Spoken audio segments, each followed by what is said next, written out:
हिंदी में यूपीएससी की तैयारी से संबंधित प्रोग्राम्स को देखने के लिए सब्सक्राइब करें स्टडी IQ-IAS हिंदी।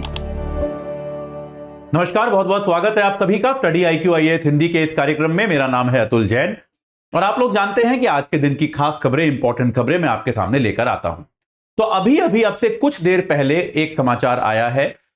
उस समाचार के अनुसार अफगानिस्तान ने यह निर्णय किया है कि वो अपना जो एम्बेसी है, अपना जो दूतावास है भारत में, उसको बंद करने वाला है। यह खबर इंपॉर्टेंट क्यों है मैं आपको समझाता हूं। देखिए, दूतावास जो होता है कहीं पर भी किसी भी देश का दूसरे देश में उस देश के जो नागरिक दूसरे देश में रह रहे होते हैं उनको सहयोग प्रदान करने के लिए होता है। हम सभी जानते हैं कि भाई जैसे भारत के भी अनेक देशों में, सभी देशों में लगभग दूतावास हैं और बहुत सारे देशों के भारत में भी दूतावास हैं। उनका काम होता है कि भाई जैसे मान लीजिए अफगानिस्तान के जो नागरिक भारत में रह रहे हैं, चाहे वो शरणार्थी हो या फिर वो बिजनेसमैन हो या फिर वो छात्र हो, उनको यदि किसी प्रकार की राजनयिक सहायता की आवश्यकता पड़ती है तो ये काम दूतावास करता है। ये सहयोग जो है दूतावास मुहैया कराता है। दूतावास जो होते हैं वो आमतौर पर दोनों देशों की सरकारों की सहमति से चलते हैं। जैसे मान लीजिए अमेरिका का जो दूतावास भारत में है, इसमें एक इंपॉर्टेंट चीज याद रखने वाली यह है कि दूतावास जो होता है वो भौगोलिक क्षेत्र के आधार पर उसी देश का हिस्सा माना जाता है जहां पर वो दूतावास है। जैसे मैं आपको एग्जाम्पल के तौर पे बताता हूं कि अगर आप देखेंगे कि ये दिल्ली शहर है और दिल्ली शहर के अंदर मान लीजिए ये अमेरिका का दूतावास है, एग्जाम्पल के लिए बता रहा हूं केवल, तो ये जो जमीन का टुकड़ा है इसको अमेरिकी जमीन माना जाता है। यानी कि इसके अंदर भारत के कानून लागू नहीं हो सकते। भारत की पुलिस अमेरिका की अनुमति के बिना इसमें एंट्री नहीं कर सकती। तो इस प्रकार की कुछ विशेष सुविधाएं दूतावास को दी जाती हैं। दूतावास में जो काम करने वाले कर्मचारी होते हैं, अफसर होते हैं, उनकी सुरक्षा, उनको डिप्लोमेटिक इम्यूनिटी प्रदान की जाती है कि अगर वो कोई अपराध करते हुए भी पकड़े जाते हैं तो भारत का कानून उन पर लागू नहीं होता, उनके अपने देश का कानून उन पर लागू होता है। तो इस प्रकार से आप देखते हैं कि भाई दोनों देशों की सहमति के साथ दूतावास चलते हैं। दोनों देशों की सरकारों का परस्पर सहयोग जो होता है वो दूतावास के लिए आवश्यक है। दूतावास इस बात का भी परिचायक होता है कि भाई आप जो है आपके उस देश के साथ संबंध कैसे हैं। जैसे आपने देखा होगा अक्सर जब भारत के मान लीजिए पाकिस्तान के साथ संबंध खराब हुए तो हम अपने राजदूत को वापस बुला लेते हैं। ये आपने सुना होगा ना, समाचारों में अक्सर आता रहता है। जैसे पाकिस्तान में भारत का राजदूत अभी भी नहीं है तो भारत ने अपने राजदूत को पाकिस्तान से वापस बुला लिया, पाकिस्तान ने भी अपने राजदूत को भारत से वापस बुला लिया। तो ये दिखाते हैं कि हम लोग अपने संबंध जो हैं उनको थोड़ा सा डाउनग्रेड कर रहे हैं, संबंधों का स्तर कम कर रहे हैं। दूतावास ये दर्शाता है कि आपके संबंध प्रगाढ़ हैं। आपने हाल ही में देखा होगा कनाडा के साथ भी जो हमारा विवाद हुआ था, हमने कुछ कनाडा के अधिकारियों को निष्कासित किया था, कनाडा ने कुछ हमारे अधिकारियों को दूतावास से निष्कासित कर दिया। तो ये तो हो गई दूतावास की एक जनरल समझ। अब अफगानिस्तान के साथ क्या मसला है इसको एक बार समझने की कोशिश करते हैं। यार, अफगानिस्तान की जो इस समय सरकार है वो किस तरह की सरकार है इस बात को लेकर स्पष्टता नहीं है। देखिए, अफगानिस्तान का भारत में जो दूतावास था, जो अभी अफगानिस्तान का भारत में दूतावास था, ये दूतावास जो है ये अफगानिस्तान की पिछली जो सरकार थी, अशरफ गनी की सरकार, आप में से काफी लोगों को याद होगा अफगानिस्तान में अशरफ गनी की सरकार थी 2021 तक। जहां तक मुझे याद है अगस्त 2021 तक अफगानिस्तान में अशरफ गनी की सरकार थी। तो उस सरकार ने यह दूतावास बनाया था। उस सरकार को भारत मान्यता भी देता था। अशरफ गनी को हम राष्ट्रपति मानते थे। कुछ जगह घनी लिखा जाता है, कुछ जगह गनी लिखा जाता है, तो आप इस बात को लेकर कंफ्यूज मत होइएगा कि वो क्या है। एक ही व्यक्ति है, GHANI स्पेलिंग है, तो आप जैसे भी लिखना चाहें लिख सकते हैं। तो अशरफ गनी को भारत जो है अफगानिस्तान का राष्ट्रपति मानता था और भारत ने मान्यता दे रखी थी। भारत के उस सरकार के साथ राजनयिक संबंध थे, पारस्परिक आना जाना था, पारस्परिक संबंध अच्छी तरह से चल रहे थे। 2021 में अमेरिका अफगानिस्तान को छोड़कर चला गया, आप सभी जानते हैं। और अमेरिका के जाने के कुछ सप्ताहों के अंदर ही क्या हुआ, तालिबान ने अफगानिस्तान पर कब्जा कर लिया।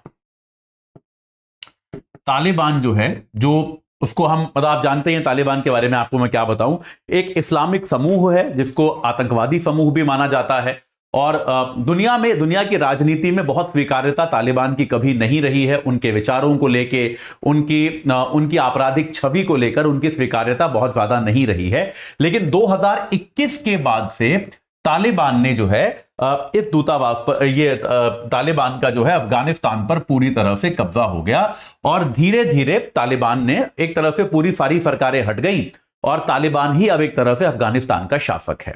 लेकिन यह बात याद रखिएगा कि भारत ने अभी तक तालिबान की सरकार को मान्यता नहीं दी है। यानी कि भारत की नजर में अभी भी तालिबान जो है वो अफगानिस्तान का शासक नहीं है। भारत की ओर से कोई भी ऑफिशियल स्टेट विजिट पे अफगानिस्तान नहीं जाएगा, अफगानिस्तान की ओर से कोई भारत नहीं आएगा, क्योंकि भारत तालिबान को अभी भी मान्यता नहीं देता है। भारत ने यह नहीं माना है कि तालिबान जो है वो वहां का शासक है। यह आप याद रखिएगा, ठीक है, यह बात याद रखने वाली है। मान्यता भारत ने प्रदान नहीं की है। तो इसके कारण, और इसमें क्या है, भारत ने यह स्पष्ट किया है, केवल भारत ने नहीं, बहुत सारे पश्चिमी देशों ने भी अभी तक तालिबान को शासक के तौर पर मान्यता नहीं दी है। इस मान्यता की कमी के कारण क्या हुआ है, और भारत ने साफ कहा है कि भाई हम अकेले नहीं हैं। भारत का यह कहना है कि इस बात को लेकर कई बार चर्चाएं हुई हैं। कई सारे ऐसे राजनयिक हैं जो कहते हैं कि भारत को भाई ये बात स्वीकार कर लेनी चाहिए कि तालिबान जो है वहां का शासक है और उनको मान्यता देकर उनके साथ हमें संबंध बनाने चाहिए। लेकिन भारत सरकार ने यह स्पष्ट किया है कि इसमें जैसा यूएन कहेगा, यूएन का जो पक्ष होगा, संयुक्त राष्ट्र संघ जिस तरह का स्टैंड लेगा वही हम फॉलो करेंगे। भारत का ये स्टेटमेंट है, we will follow the lead of the UN, यानी कि जो काम यूएन करेगा हम वही चीज इसमें करेंगे, यूएन से अलग हम इसमें कुछ नहीं करेंगे। तो अभी तक भारत ने तालिबान को मान्यता प्रदान करी नहीं है। तो अब इस पर्सपेक्टिव से सोचिए दूतावास के बारे में। तो ये जिस दूतावास की आपसे मैं बात कर रहा हूं, इस दूतावास में सारे के सारे लोग अशरफ गनी की सरकार के थे, जिनको अशरफ गनी ने अपॉइंट किया था, अशरफ गनी की सरकार ने नियुक्त किया था। तो यार कोई भी दूतावास जो होता है वो कब काम करता है, उसके पास शक्तियां कब होती हैं, जब होस्ट सरकार, जिस देश का वो दूतावास है, उस देश की सरकार का समर्थन हासिल हो। जैसे मान लीजिए भारत का दूतावास है अमेरिका में, लेकिन भारत सरकार ही उसको दूतावास मानना बंद कर दे कि नहीं, हम तुम्हारी कोई मदद नहीं करेंगे, तो यार वो लोग कैसे काम करेंगे। तो अफगानिस्तान के दूतावास के सामने एक ये समस्या आनी शुरू हो गई कि क्योंकि अब अशरफ गनी की सरकार नहीं रही और तालिबान ने क्या कर दिया, अपने खुद के राजनयिक जो है अलग अलग देशों में भेज दिए। तो तालिबान के राजनयिक जो हैं वो काम कर रहे हैं, लेकिन आधिकारिक तौर पे दूतावास के सदस्य वो नहीं हैं। लेकिन तब भी आप देखेंगे दुनिया के अनेक देशों पे मीटिंग्स होती हैं, वहां पर तालिबान के राजनयिक जाते हैं, किसी कोई आधिकारिक पद नहीं है उनके पास अभी भी, लेकिन वो उसमें सम्मिलित होते हैं। तो अशरफ गनी का बनाया हुआ जो ये दूतावास था, इस दूतावास की स्थिति बड़ी विचित्र हो गई थी। ये समझ नहीं आ रहा था उनको कि यार अब हम काम भी करेंगे तो किस अधिकार से काम करेंगे, क्योंकि हमारा होस्ट देश तो हमारे साथ नहीं है। इसके साथ के साथ भारत की भी इन दूतावासों में रुचि खत्म हो गई थी। देखिए भारत के लिए भी अब ये गैर जरूरी हो गया ना, अफगानिस्तान में अब जो सरकार है ही नहीं उसका दूतावास खुला हुआ है। अब वो दूतावास कर क्या रहा है, ना तो वो वीजा दे सकता ना, अब इसके अलावा अफगानिस्तान से लोग चले भी गए, ज्यादातर अफगानिस्तान के जो नागरिक थे बहुत बड़ी संख्या में भारत से बाहर चले गए, ना तो ये वीजा इत्यादि की कोई मदद कर सकता, ना अगर किसी को मान लीजिए अपने होम कंट्री में किसी प्रकार की सहायता की आवश्यकता हो वहां मदद कर सकता, ना मान लीजिए कोई भारतीय नागरिक अफगानिस्तान में फंसा है उसमें यह काम कर सकता, क्योंकि अपनी खुद की सरकार के साथ इनका कोई संपर्क नहीं है। तो दूतावास ने यह भी कहा है, जो अफगानिस्तान का दूतावास था उसने अपने बयान में यह कहा है कि हमको ना तो अफगानिस्तान से कोई समर्थन मिल रहा था और न ही हमको भारत सरकार से भी कोई समर्थन मिला। अफगानिस्तान और भारत किसी ने हमको दोनों में से कोई समर्थन नहीं दिया। अफगानिस्तान का तो ऑब्वियस है, क्योंकि भैया वहां पे देखो सरकार बदल गई, इनकी सरकार अब रही नहीं, तालिबान की सरकार है और तालिबान तो निश्चित तौर पे चाहता होगा कि यह दूतावास बंद हो जाए।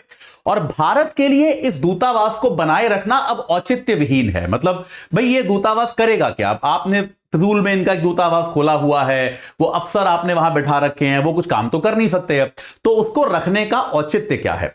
तो अफगानिस्तान के दूतावास ने यह अपने बयान में कहा कि हमको इस बात का दुख है कि ना तो हमें अफगानिस्तान से सहयोग मिला और भारत सरकार जो है वो भी हमारा सहयोग नहीं कर रही थी, और दोनों तरफ से हम पे दबाव पड़ रहा था। तालिबान हम पे दबाव डाल रहा था कि हम दूतावास उनको सौंप दें, भारत सरकार हम पे दबाव डाल रही थी कि हम दूतावास इनको सौंप दें, और इस दुविधा में हम लोग यहां पर फंसे हुए थे।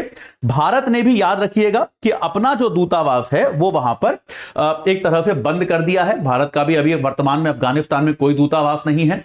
और विदेशी संबंधों में आमतौर पे एक रेसिप्रोसिटी का प्रिंसिपल होता है, समता का सिद्धांत होता है कि जिस तरह के संबंध आपके किसी देश से होते हैं वैसे ही संबंध आप दूसरे देश से रखते हो। तो निश्चित तौर पे, जैसा आपको याद होगा, कनाडा वाले विवाद में भी भारत ने यही कहा था कि भाई हमारे तुम्हारे यहां 20 लोग हैं तो तुम भी हमारे यहां 20 ही लोग रखो, उससे ज्यादा मत रखो।